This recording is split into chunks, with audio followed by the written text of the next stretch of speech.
Hi. Yeah, I'm in a bikini. It's cool. So I just was doing my makeup and I realized I do it completely different than anybody I've ever seen. So I must share. So normally you take your concealer. This is so inappropriate. I mean, I'm not intentionally doing a bikini TikTok right now. So let me just cover up just a little bit. So normally you're like, wrong.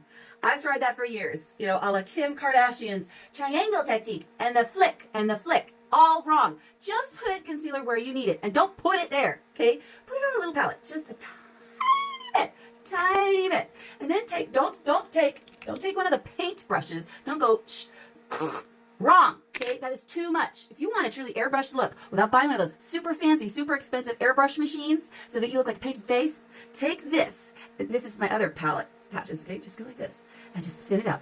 Thin it out, okay? Now that's what I've already done here. So maybe I could use like a little bit more, and we're just gonna go in with a second little layer for a little extra coverage because the first one's dried down.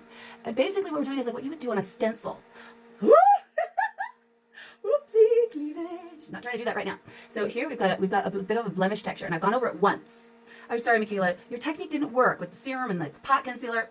No, too thick. It didn't work. Mine works, even on scab texture, okay? You go over it once like this. Just very thin layer, just a very thin. So if you've ever done stenciling, you just go, and you get the thinnest layer of paint. Same concept. I make funny sounds. It helps me. Just to be extra light. No, there is no concealer. There's no powder on my face. So we are concealing first. We're just doing a little extra layer. Now, I do not use sponges to apply my makeup anymore because sponges remove. Have you ever noticed when you're doing contour or something, you're like, ooh, I got too much. Grab the sponge and remove it. So do not use sponges to lay down your foundation because it just removes. It's basically an artful removing of too much product. So now to blend and make sure you don't have too much, we're using a sponge to remove excess. This is your best chance of no cracking concealer. Yep. This is the final look. No creases. I wasn't too happy about that blemish being covered up, so I did a model trick and made it a beauty mark.